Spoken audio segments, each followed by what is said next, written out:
시사.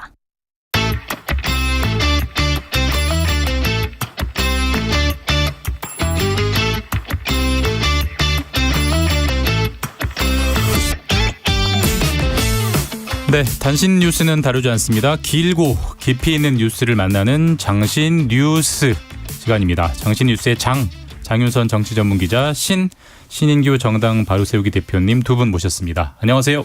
네, 안녕하십니까. 안녕하세요. 장신 뉴스, 네. 이름 잘 지은 것 같습니다. 저희가 가장 길게 가려고요. 장신이라고. 그러니까요. 어떻게든 붙여주신 것 살아남아서. 같습니다. 예. 키도 장신. 저희가 최장신이라는 댓글이 있었어요. 최경영 기자. 네. 너무 좋네요. 네, 최장신. 네, 최장기 방송을 한번. PD님 그것도 한번 검토해 보시죠. 전국 노래자랑을 뛰어넘겠습니다. 전국 노래자. 그러니까요. 일단 신인규 대표님은 최근에 근황이 네. 전국 투어를 다니신다고요? 제가 요즘 전국을 네. 돌고 있습니다. 네. 저희 정당 바로 세우기에서 시국 강연 토론회를 하는데요. 예. 이번 주 금요일에는 이제 안동으로 가고요.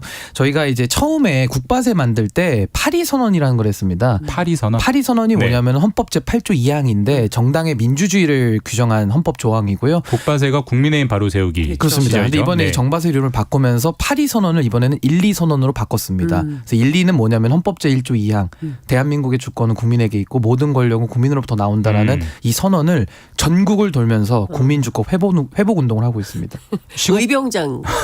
제가 거의 의병장이에요. 네, 정당 의병장. 요즘 의병이 되게 네, 뜨거운데 정치 제가 정치 의병입니다. 네. 시국 강연이면 강연자는 어떤 분들은 모시세요? 우선은 제가 그냥 기본으로 가고요. 그리고 이제 여야를 넘어서서 좀 합리적인 분들을 한 분씩 모셔가지고 저희 가고 이번 안동은 하원기 대변인하고 제가 네. 민주당의 하원기 대변인하고 같이 갑니다. 초당적. 초당적으로 하시는 거군요. 그렇습니다. 보수도 한 분 오시고 중도도 네. 오시고 진보도 이렇게 돌아가면서 오고 있습니다. 뭐가 되건 간에 뭔가를 바로 세운다는 건 진짜 쉽지 않은 일인데 다 사실 뭐 모든 조직이 그렇잖아요. 언론도 그렇고 경로 우전성에서 잘 안 바뀌려고 하는데. 그 이제 기득권의 저항이라고도 네. 표현할 수 있겠는데 저는 8조 2항 가지고 1년을 뭐 나름대로 의병 활동할 때도 힘들었는데 이제는 1조 2항을 들고 이제 나라를 또 바로 세워야 되기 때문에 조금 더 바빠질 것 같습니다. 너무 무거운 중책을 수행하시는 것 같습니다. 하여튼 힘내시고요. 네, 감사합니다. 네. 일단 이 얘기부터 한번 시작해 보겠습니다. 아까 앞서서 일부 2부에서도 계속 얘기했는데 뭐 윤 대통령이 부쩍 연일 이념 이데올로기를 강조하고 있잖아요.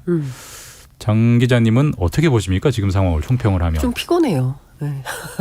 왜 피곤하냐면 국민들이 지금 사실은 먹고 살기 너무 힘들고요. 월소득이 계속 줄어들고 있고요. 당장 추석은 닥치는데 이 고물가 시대에 우리 어떻게 이걸 헤쳐나가야 되냐 머리가 아픈 상황이고 그리고 우리가 그 세계 명목 GDP 10위권 국가였는데 13위로 떨어졌습니다. 네, 그리고 일본한테요. 최근에 그런 통계가 나왔나요? 그렇습니다. 그리고 네. 25년 만에 경제 성장률이 역전된 상황입니다. 1인당 국민 총소득이 20년 만에 대만한테 추월을 당했어요. 이러면 정부가 어떻게 해야 될까요? 가장 먼저 뭐부터 신경 써야 됩니까? 첫째도 둘째도 셋째도 경제. 어찌됐든 순위는 떨어뜨리진 말아야 되거든요. 어떻게든 진도는 나가야 되는 상황인데 지금 이렇게 계속 떨어지고 역전하고 있다. 그러면 제가 보기에는 이념이 아니라 경제를 중심으로 사고를 전환해서 국민들을 어떻게 하면 더 나은 삶을 살게 할까. 그리고 국민들이 좀 막 이렇게 정치권의 혼란 속에서부터 좀 벗어나서 좀 국민들을 행복하게 해줘야 될 거 아닙니까? 근데 지금 상황은 너무나 어수선하고 그리고 언제적 얘기를 지금 하는 것이냐. 1950년대에 아직도 머물러 있는 것은 아니냐. 이런 답답증을 국민들이 갖고 있는 겁니다. 장 기자님 이거 이렇게 한번 여쭤볼게요. 장 기자님 항상 취재를 잘해 오시니까 네. 논평 전에 윤 대통령이 원래 이렇게 이념을 중시하는 타입의 정치인이었습니까? 아니면 후보 시절엔 그렇지 않다가 대통령이 되고 나서 바뀌었습니까? 그러니까요. 저도 그래서 어제 예. 전직 그 검사들을 쭉 취재를 윤석열 대통령 선배 한 분, 윤석열 대통령 후배 한 분 이렇게 둘을 취재를 했는데 이거 얘기해야 되나 말아 요새 좀 고민이 좀 되더라고요. 하도 이러저러한 탄압들이 많아가지고 이거 잘못 얘기했다 잘리는 거 아닌가 막 이런 고민도 좀 드는데 선배분은 이렇게 얘기하세요. 그 시절 우리들은 진짜 뭐 일하면서 술 먹기 바빠가지고 색깔론 이념 이런 거 얘기할 기회도 없었다 막 이렇게 얘기를 하고 후배 같은 분은 또 이런 얘기를 하십니다. 뭐 이분이 좌천됐었잖아요. 네. 예, 평생 검사만 하고 그리고 사실 정치인 묵기는 아니었고 그리고 이제 바로 사실은 검사하다가 그 대통령이 된 케이스이기 때문에 좀 특별한 케이스죠. 근데 후배는 이렇게 얘기를 해요. 그러니까 좌천됐을 때 우리 집은 평생 한나라당만 찍었는데 왜 나한테 좌빨이라 그러냐 부당하다 이러면서 굉장히 성토를 많이 하셨다는 거예요. 그래서 전반적인 분위기는 이념 성향은 보수적이었던 분인 것 같고요. 집안의 분위기도 좀 그런 분위기였던 것 같다. 다만 일할 때는 일하느라 바빠서 뭐 그런 얘기를 할 기회나 뭐 이런 것은 없었던 것 같고 성향은 그랬던 것 같다라고 얘기를 할 수 있을 것 같아요. 신 변호사님께 이렇게 한번 여쭤볼게요. 사실 이제 이념이라는 거는 보통 보수 진영이 진보 진영 공격할 때 이념 과잉 집단 이런 식으로 많이 이제 공격을 했었고 보수 진영은 통상적으로는 전략적으로 중도층 공략, 뭐 실용, 민생 이런 걸 원래 강조하는 게 일반적인 우리가 보던 모습인데 윤 대통령은 왜 지금 이렇게 할까요? 근데 지금 그 네. 기존에 왔던 관행, 뭐 정치 문법 이런 걸 좀 파괴하는 걸 오히려 즐기지 않습니까? 네. 저는 뭐 과거 얘기하는 거 이제 의미가 없다 이렇게 보여지고요. 저는 윤석열 대통령이 문재인 정부 비판을 강하게 하지 않습니까? 근데 비판할 때 항상 조심해야 되는 게 비판하면서 담거든요. 그래서 저는 지금 거의 다 문재인 정부를 더 나쁜 의미로 닮아간다. 저는 이렇게 보고요. 사실 지금 윤석열 대통령 시대를 살고 있는데 제 느낌은요.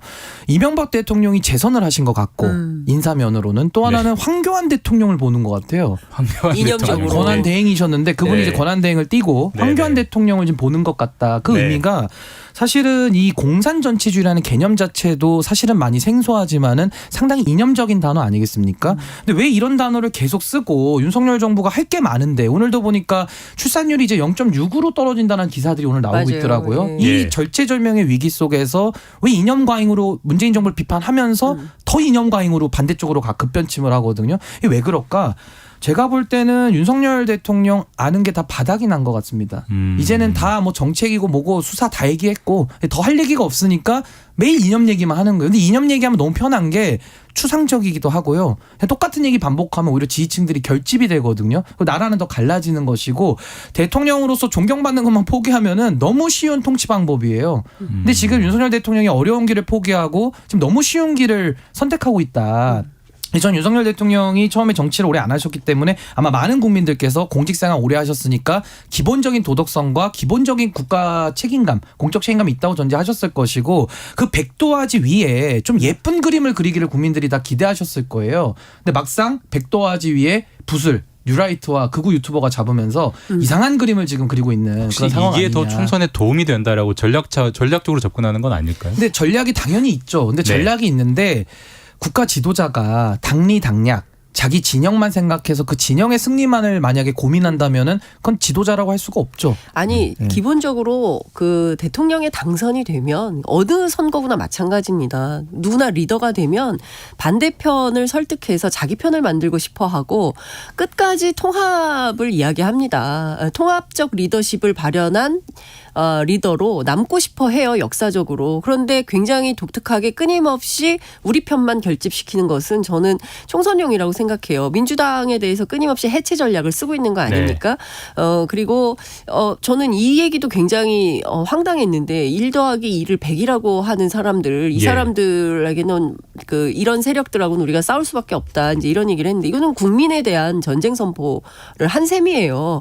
역대 대통령 누가 국민과 싸우겠다고 합니까? 그리고 국민과 싸워서 이긴 대통령이 없어요. 이렇게 무리수를 왜 정권 초반에 두는지 지금 해야 될 일도 많은데 앞서 이제 저출생 말씀하셨는데 이거 정말 너무 심각하고 외국 학자가 오죽하면 머리를 쥐어잡고 대한민국 망했다 지금 이러고 있는 상황입니다. 그러면 어떻게 하면 대한민국이라는 이 엄청난 배를 잘 항해를 해서 완수를 잘할 건가에 대한 고민이 있어야지 이렇게 끊임없이 편가르고 남 탓하고 내 책임은 아니고 그리고 굉장히 결정적이고 중요한 순간에 싹 숨어버려요. 그런데 이런 게 총선 전략적으로 도움이 되나요? 우리는 항상 중도층 공략의 전쟁 아닌가요? 그래서 국민의힘 내부에서 예. 이거 망하는 전략이다. 왜 이러는지 모르겠다라는 성토가 나오고 있습니다. 그리고 황교안 권한대행 말씀하셨는데 황교안 대표 시절에 성적이 제일 나빴어요. 있었어요. 네. 그때 제일 강조했던 게 뭡니까? 이념입니다. 예, 별로 좋은 선택이 아니에요. 근데 대통령은 단임제고 더 이상 네. 출마가 불가능하기 때문에 정치적 책임 묻기는 어렵거든요. 무슨 뭐 탄핵이나 하야 이런 거 외에는 대통령에게 책임을 물을 방법은 없는 것인데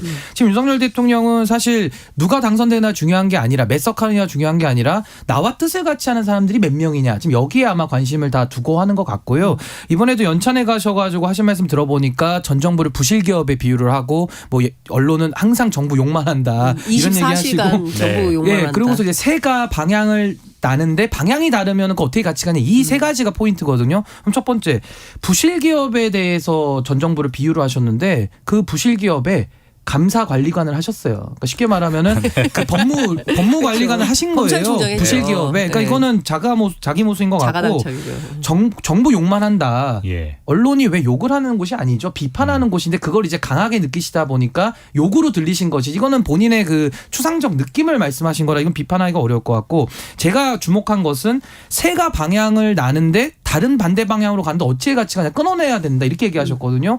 이건 너무나도 반헌법적이고 반민주적인 발언입니다. 왜냐하면 새가 날아가는데요. 국가가 갑니다. 대통령이 그 모든 뜻을 정하고 따라와야 됩니까? 그게 아니거든요. 나라의 방향을 정하는 것은 주권자인 국민들이 정하는 것이고 대통령조차도 헌법에 따르면 국민 전체에 대한 봉사자거든요. 이건 본인에 대한 지위를 굉장히 착각하고 계신 거예요. 그래서 방향을 정했다. 그 정한 것이 국민과 맞는지를 전광판을 늘 보셔야 되는데 지금 전광판을 안 보는 거거든요. 그래서 이 부분이 좀 오류가 있다고 보고 지금 공산 전체주의를 상당히 불안해하시고 걱정하고 계세요. 네. 국민들하고는 좀 동떨어진 인식인데 국민들께서는요. 공산 전체주의가 두렵고 걱정되는 게 아니라 용산 전체주의가 매우 두렵고 걱정스럽다. 출산율을 고려할 때 이건 너무 두려운 일입니다. 저희 신 변호사님 바꿔야 될 것 같아요. 같이 가다가는 오래 못 갈 것 같아요. 아, 저는 오늘 신 변호사님 처음 뵙는데 네. 내용보다도 네. 이 드립이 너무 좋으셔가지고 조금 연말을 했는데 이게 사실 최장신으로 가야 되기 때문에 아, 균형을 맞추는 차원에서 제가 보수적 입장을 얘기해야 되지 않을까라는 생각이 좀 들기도 하는데. 민주당에서 좀 가져다 써야 될 것 같고 아니 근데 민주당 그러니까 대변인들이 분발하셔야 될 것 같아요. 아니 근데 정말 국민들이 뭘 걱정하시는지를 저는 봐줬으면 좋겠다. 지금 국민들이 어떤 거에 지금 그렇죠. 민감하시는지를 소통해야 되는데 완전히 지금 정치가 사라졌기 때문에 이거 굉장히 심각한 문제라고 그러니까 보여집니다. 저는 이런 거예요. 그러니까 온도 차이가 너무 크다는 거죠. 지금 당장 국민들이 목전에 닥친 문제는 이번 달에 이자가 이렇게 많이 나가고 또 이제 이 이율이 높아지고 또 부동산 문제는 어떻게 해야 되고 당장 뭐 여러 가지 문제들이 있지 않습니까? 그다음에 뭐 물가 문제 그리고 뭐 아이들 같은 경우는 학교 문제 뭐 여러 가지 문제들이 막 있어요. 근데 그런 거 다 빼고 2년만 강조 이게 제일 중요하다는 거 아닙니까? 근데 이게 지금 제일 중요하냐? 우리 국민들이 동의하기가 굉장히 어려운 거예요. 그리고 나서 지지율이 뭐 10% 이하로 떨어져도 나는 할 일은 하겠다. 이건 결국은 무슨 얘기냐면 개혁 정책을 올곧게 밀어가겠다는 것이 아니라 국민들이 반대하고 국민들이 싫어해도 내가 하고 싶은 일은 할 테야 네. 라는 고집처럼 들린다는 거죠. 그래서 저는 굉장히 위험하다 이런 생각이 좀 들고 더 큰 문제는 그러면 안에서 그렇게 하시면 안 됩니다. 이런 방향으로 가셔야 됩니다라고 합리적인 토론이나 뭐 균형을 맞춰야 될 거 아닙니까? 근데 그런 것도 별로 보이지 않는다. 그러니까 참모들도 문제다라는 생각이 들어서 저는 윤석열 정부가 솔직히 말하면 좀 걱정이 됩니다. 이 평가는 대체로 일치하시는 것 같고요. 근데 네. 거기에 이제 야당이 맞서서 제대로 역할을 해야 되는데 뭐 오늘도 이재명 대표가 취임 1주년 넘은 기자간담회 한다고 하는데 아마 보나마나 거의 모든 질문이 사법 리스크로 다 그렇겠죠. 홍수가 나올 텐데 사실 그거 말고는 잘 보이는 움직임이 없고요. 야당은 뭐 어떻게 움직이고 있습니까? 이게 좀 대응을 제대로 해야 한다고 보십니까? 그러니까요. 민주당 내부에서도 불만이 많은 건 사실이에요. 그러니까 사법 리스크보다는 리더십 리스크가 더 큰 거 아니냐라는 비판을 자기들도 하고 있습니다. 그런데 당장 내년 총선을 앞두고 이제 분열하면 필패라는 것을 알기 때문에 네. 이재명 대표를 또 그 대체할 만한 리더가 존재하지 않는다는 것도 이제 자기들의 고민거리이고 스스로 이제 새롭게 리더를 키우지 못했던 것에 대해서도 답답해하기도 하고 뭐 이런 측면은 있습니다. 그런데 아무리 사법 리스크가 있다 하더라도 본인들이 이제 공언한 예를 들면 1특검 뭐 4국조 이런 것들을 뭐 하나씩 이루어내는 게 일을 하는 거잖아요. 네. 일 자체가 안 되는 거 아닌가 이런 평가가 나올 수밖에 없지 않아요. 본인들 얘기하면 일은 열심히 하고 있다라고 주장은 합니다. 그런데 이제 가시적 성과가 잘 안 보이는 이유는 어쨌든 협치는 없는 거잖아요. 예. 그리고 그 뭐 국정조사가 됐든 그리고 또 특검을 하려고 하든 뭘 하든 이게 뭔가 손발이 맞아야 되는데 그 국민의힘이 잘 맞춰주지 않고 그리고 또 법안 발의를 해도 건건이 다 거부권을 행사하고 있지 않습니까? 네. 그러니까 국회가 할 수 있는 역할이 계속 이게 그 걸림돌에 걸리는 덜그덕덜그덕 소리가 나는 상황이 되는 것이고 그렇기 때문에 민주당 입장에서는 뭐 최대한 노력을 하고 있지만 잘 되지 않는 것에 대한 답답증도 있는 것 같고 뭐 내일 이제 정기국회가 시작이 되는데 그에 앞서서 오늘 뭐 이재명 대표가 기자회견을 통해서 어떤 메시지를 낼지 현재로서는 정확하게 알 수는 없지만 세게 싸운다. 라는 얘기는 어제 하기 시작했어요. 그래서 여태 뭐 하다가 앞으로 세게 싸웁니까?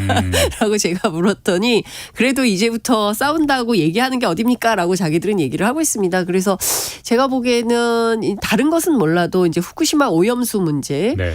그리고 이 최상병 사건과 관련된 박정훈 대령 뭐 이런 두 가지 이슈에 대해서는 세게 밀어가겠다라는 입장을 갖고 있는 것 같습니다.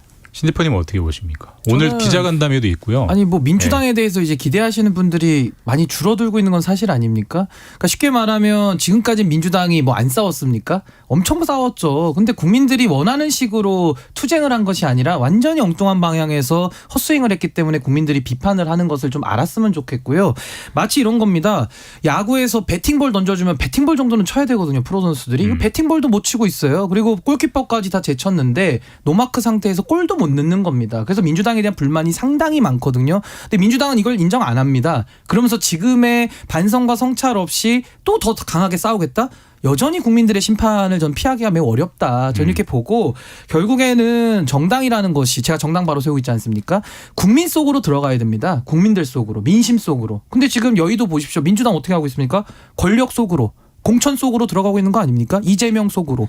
그러니까 이것은 방향성이 잘못됐기 때문에 아무리 열심히 해도 저는 유효하게 발전적인 결과를 내놓기 매우 어렵다 이렇게 보고요. 그럼 어떻게 해야 되느냐?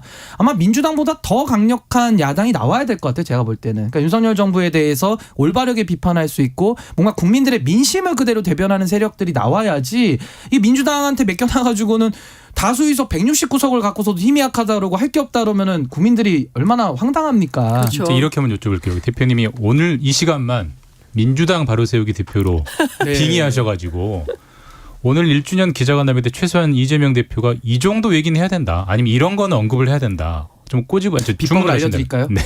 이재명 대표는 일단 뭐 그만두는 것까지는 본인이 부담스럽다고 한다면요. 진솔하게 있는 거 다 반성하고 자백부터 해야 됩니다. 제가 볼 때는 국민들 앞에. 검찰 수사 받는 그러니까 수사하고 뭐고 간에 네. 일단 정치의 영역이기 때문에 본인의 일련을 돌아보고요. 더 가서는 뭐 대선 때까지 복귀할 수 있겠지만은 정말로 잘못한 부분들을 국민 앞에 진솔하게 사과하고 종아리를 걷어야죠. 회초리를 맞아야 됩니다. 제가 볼 때는. 근데 그거를 안 하고서는 자꾸 본인의 눈에 있는 들보는 못 보고 남의 눈에 티만 보기 때문에 손가락질해도 그게 힘이 안 실리는 거거든요. 그래서 저는 이재명 대표가 반성을 하면서 국민 앞에 쇄신에 저는 첫 단추를 껴야지 저는 국민들이 마음을 받아줄까 말까라고 저는 보는 것인데 뭐 거의 불가능하다고 보고요.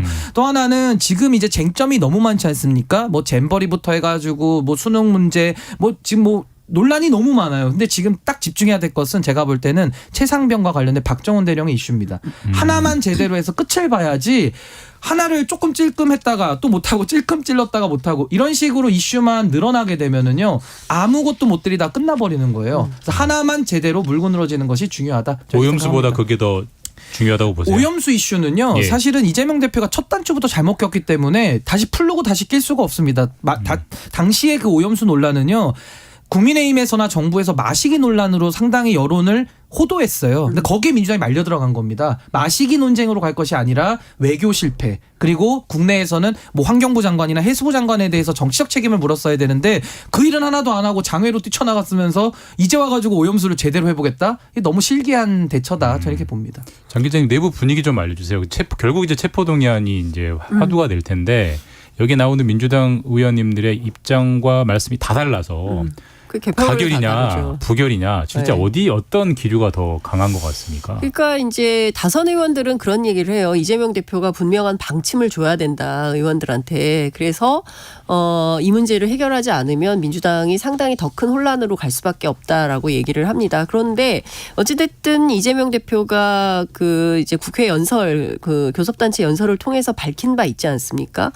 체포 동의가 영장 청구가 오면 실질 심사 받겠다라는 게 본인의 분명한 입장이기 때문에 그 원칙대로 가는 게 맞다라는 얘기를 하고 있고 지금 뭐 이제 특히 다른 것은 다 떠나서 대북 송금과 관련해서는 상당히 자신 있어 하는 태도고 이것은 뭐 검찰의 허위 수사다라고까지 주장을 하고 있기 때문에 그렇다면 당당히 나가서 그 영장 실질 심사를 받고 그 결과가 뒤집어지면 본인에게 오히려 더 날개를 달게 되는 이런 상황이 되기 때문에 두려움 없이 나가야 된다라는 얘기가 당 안에서도 나오고 있는 것이고 그럼에도 불구하고 정해진 수순에 따라서 체포 동의를 물었을 때 분열적 상황이 벌어지는 것은 너무나 뻔하지 않냐라는 것입니다. 그러니까 가가 나오든 부가 나오든 뭐 양쪽 다 민주당 입장에서는 상당히 부담이 되는 상황이기 때문에 그와 관련해서 어떤 묘책이 있을지 그래서 비회기 중에 나가겠다라고 했지만 또 검찰에서는 그럴 리는 만무한 상황 아니겠습니까? 검찰의 목적은 너무나 분명하기 때문에요. 그래서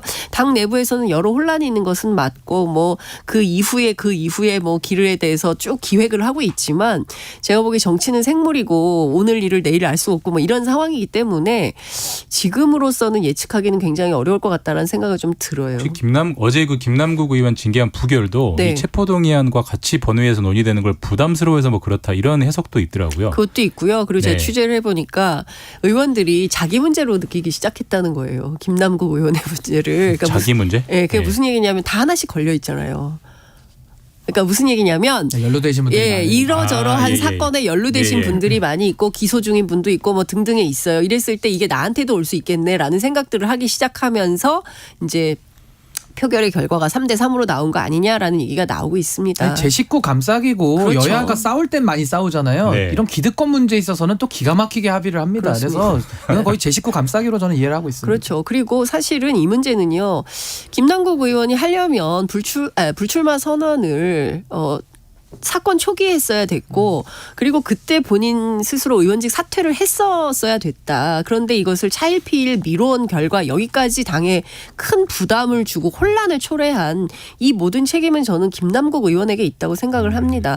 이렇게 하는 게 맞습니까? 그러니까 국민의힘과 단적으로 비교를 해봐도요. 국민의힘이 상대적으로 우위에 있는 게 네. 윤희숙 의원 같은 경우는 아버님 논란이 제기됐는데 같은 그렇죠. 지역구 의원인데도 의원직 사퇴를 하고 물러났거든요. 정책 예. 책임진 것이죠. 네. 근데 지금 민주당 같은 경우는 김남국 의원은 불출마로 갔기 때문에 그것도 어렵게 얻어낸 불출마 아닙니까? 그래서 전 이런 부분에 있어서도 책임을 덜 지는 모습이 민주당에게는 상당히 좀 아픈 부분일 것이다. 아니 그러니까 불출마 선언하고도 욕을 먹잖아요. 그런 것 같아요. 예, 그러니까 네. 하려면 일찍 했어야 됐고 의원직 사퇴도 그 시점에 바로 해서 당에 부담을 주지 조직인 아닙니까? 예? 그러면 당에 부담을 주지 않는 방식으로 본인 스스로 결자 해지를 했더라면 이 혼란이 이렇게 크지 않죠. 그런데 지금은 본인도 문제요, 당도 문제요. 그 뭐 소위 얘기하는 민주당 전체 지지 세력에게까지도 어쨌든 뭐 부끄러움을 주고 있는 거 아닙니까? 그러니까 제가 보기엔 상당히 잘못된 정치적 결정을 했다. 그렇게 생각합니다. 그러니까 신 대표님이 이제 민주당이 하나 집중할 게 최상병 이슈다라고 말씀하셨는데 지금 상황에서 어떤 걸 어떤 맥락으로 짚는 게 가장 본질에 부합하는 거라고 보시는 거예요? 저는요 민주당이 명운을 걸고 전 이종섭 장관을 퇴진시켜야 된다고 생각합니다. 왜 그러냐면 전 이종섭 장관에 대해서 참 이건 기가 막힌 것이 군이라는 것은요 령생령사입니다. 네. 령에 살고 령에 죽는 조직이에요. 상명하복이고요. 근데 군에서 이종섭 장관은 국군 통수권자를 가장 보좌하는 국방부 장관이거든요. 네. 군정권을 가지고 있지 않습니까? 근데 사인을 했는데 거기에 대해서 지금 번복이 되면서 수사 외압 논란으로 지금 퍼진 거 아닙니까? 그렇죠. 국회 나와서 답변하는 모습이요. 확신 없이 결재를 했다 이런 얘기를 하더라고요. 그렇죠. 네. 저는 특히 국민의 생명과 안전을 지켜야 되는 국방부 장관이 확신 없이 결재를 하면서 령을 내려서 뒤집는다? 그럼 어느 군인이 그 사령관을 쫓아갑니까? 이건 국방부 장관으로서는 할 수 없는 일을 지금 하신 거거든요. 그래서 저는 다른 논란 다 치우고 일단 자기가 확신 없이 결재했다라고 하는 본인의 발언, 전 여기에 대해서 책임을 무조건 물어야 된다고 첫 번째 보고요. 두 번째는 군의 정치적 중립이 헌법 5조 2항에 규정돼 있습니다. 정치적 중립성을 규정하고 있거든요. 근데 지금 군이 보면요, 육사에서 홍범도 장군 지금 이념 논쟁에 휩싸여 있고 정치의 최전선에 들어와 있어요. 네. 이 두 가지를 봤을 때 군의 정치적 중립을 지금 위반하고 있고 영생영사를 위반한 거에 대해서 전 이종석 장관은요, 나라를 위해서라도 전 본인이 사퇴하시거나 아니 예. 물러나도록 민주당은 초집중을 해야 된다. 저는 그게 이렇게 바로 봅니다. 광복회장의 요구예요. 예. 이종찬 광복회장. 그렇죠. 이종찬 광복회장이 이제 그 대한민국 군인의 총사령관으로서 당신이 적합하냐라는 문제 제기를 네. 하고 있는 거 아니겠습니까? 근데 저는 이종섭 장관의 문제도 있지만 어찌됐든 어제 구속영장, 사전 구속영장이 청구가 네. 됐어요. 그래서 영장 실질 심사를 뭐 빠르면 내일은 받지 않을까라는 생각이 좀 드는데 저는 이 후폭풍을 감당할 수 있을까라는 생각이 좀 듭니다. 이게 참 공교로운 게요. VIP가 등장하자마자 바로 신속하게 했죠. 신속하게 네. 이런 상황이 발생이 된 겁니다. 수사심의도 제대로 안 됐어요. 그래서 군인권센터 같은 경우에는 수사심의를 다시 열어야 된다라고 얘기를 하고 있는 상황이고 거기에서 구속이 타당한지 여부를 따져봐야 된다라고 얘기를 하고 있습니다. 근데 이미 이게 이제 군사법원으로 가버린 상황이기 때문에 영장 실질심사는 당연히 받아야 되는 상황이 됐고 이게 영장이 기각이 되면 기각이 된 대로 그 반대의 경우는 또 그 반대의 경우대로 상당히 후폭풍이 심각한 상황이 맞아질 수밖에 없는 거다. 그리고 이것은 비단 그냥 박정훈 대령 개인의 문제로 귀결되는 게 아니라 경우에 따라서 이게 전부 싹 다 직권남용에 해당이 되는 거거든요. 예. 그럼 이 파장이 상당히 커지는 겁니다. 말하지 않아도 다 아는 이런 상황이 되는 거거든요. 그러면 이 상황을 무위로 돌릴 수 있냐? 그럴 수도 없는 상황이 되는 거 아닙니까? 그러니까 저는 상당히 심각한 문제라고 근데 봅니다. 저는 법상으로는 공수처에서 수사를 할 수가 있고요. 장성급 장교 이상은 수사 네. 대상자니까 그렇죠. 직권남용 수사할 수가 있고, 전 여기서 잊어서는 안 되는 게 최상병의 희생을 잊어서는 안 됩니다. 지금 이 논란이 박정훈 대령부터 시작된 것이 아니라 최상병의 억울한 죽음을 밝히기 위해서 예. 한 대령이 장관의 명을 수행하다가 지금 집단항명 수개로 몰린 상황이에요. 그래서 지금 구속을 앞두고 있거든요. 이걸 어느 국민이 이걸 이해할 수 있겠습니까? 정작 그 사건 수사는 소식이 없어요. 그러니까 이거는 네. 있을 수 없는 일이 지금 일어나고 네. 있는 상황이라서 이건 한마디로 정리하면 추윤 갈등의 재현이라고 저는 봅니다. 지금 추윤 갈등에서 역할극이 바뀌어서 역할극 놀이가 지금 이루어지고 있는 거라 좀 보고요. 마지막으로 제가 아까 홍범도항 관련해서는 이 해군에서는요. 예. 함정 이름을 못 바꿉니다. 그 영국에서 해군에 대한 그 체계를 잡았는데 바꾸는 게 두 가지예요. 나라가 망하거나 독재가 시작되면 해군 함정 이름을 바꾸거든요. 네네네. 홍범도함을 바꿀 수 없다. 그래서 저는 국방부가 책임을 져야 된다 이렇게 봅니다. 그러니까요. 그리고 그 홍범도 정신에 따라서 네. 끝났군요. 예. 너무 재밌는데 시간이 아, 그래요? 없어가지고요. 예, 지금까지 장윤선 기자님, 신인규 대표님과 말씀 나눴습니다. 감사합니다. 그리고 오늘 8월 31일 목요일 최강시사 여기까지입니다. 저는 KBS 김준범 기자였고요. 이번 주 최경영 기자 대신하고 있습니다. 내일 아침 7시 20분에 다시 돌아오겠습니다. 감사합니다.